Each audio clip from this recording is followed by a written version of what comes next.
Speaker పై TRS నాయకులైతే Jagadish Reddy గారు అయితేనేమి కేటీఆర్ అయితేనేమి చేసినటువంటి వ్యాఖ్యలు చాలా దురదృష్టకరం.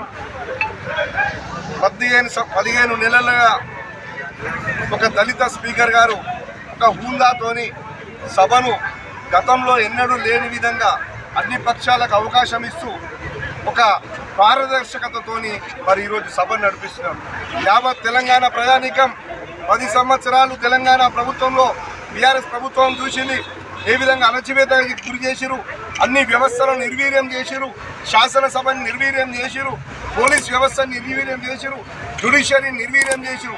ఏ వ్యవస్థనైనా మలుచుకొని మరి పరిపాలిస్తే ఈరోజు ప్రజాపాలన ప్రభుత్వంలో రేవంత్ రెడ్డి గారి నాయకత్వంలో మరి స్పీకర్ గారు ఎంత హుందాతోని ఒక చదువుకున్నటువంటి వ్యక్తి సభలో కూడా మీరు అందరూ గమనించారు. మొన్న ఆయన జగదీష్ రెడ్డి గారిని ఉద్దేశించి ఉద్రేకానికి గురికాకండి, సహనాన్ని కోల్పోకండి, మీరు హుందాగా ప్రవర్తించండి అని అన్న మాటలు మన తెలంగాణ ప్రజానీకం చూసింది. అలాంటి వ్యక్తిని వెంటనే నీ జాగీరు కాదు అని ఏకవచనంతో ఒక దళిత స్పీకర్ మాట్లాడినటువంటి సందర్భాన్ని మనం చూసినాం. అంటే ఇప్పటికీ కూడా 10 సంవత్సరాలు బాగా సంపాదించి దోచుకొని కండ కావడంతో ఈరోజు వాళ్ళ మంత్రులు, మాజీ మంత్రులు మరి ఈరోజు ఇంకా కూడా ఒక స్పీకర్ పట్ల, ఒక మంత్రుల పట్ల, ఒక ముఖ్యమంత్రి పట్ల వాళ్ళు అనుసరిస్తున్న విధానం, మాట్లాడుతున్న భాష తీరు చాలా సహేతుకమైంది కాదు. కాబట్టి తెలంగాణ ప్రజానీకం అంతా గమనిస్తుంది.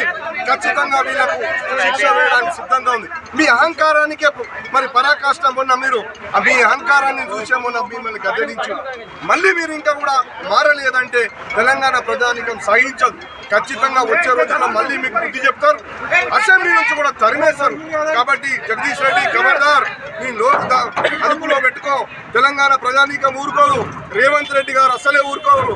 రేవంత్ రెడ్డి గారు ఇట్లాంటి అప్రజాస్వామిక చర్యలను సహించరు. కాబట్టి నోరు అదుపుకోబెట్టుకొని ఎదుర్కోవాలని విజ్ఞప్తి చేస్తూ, మళ్ళీ ఇలాంటి పునరావృతం అయితే తెలంగాణలో ఉన్న ప్రతి కాంగ్రెస్ ని మిమ్మల్ని తరిమి కొడతానని హెచ్చరిస్తూ సెలవు తీసుకుంటున్నారు.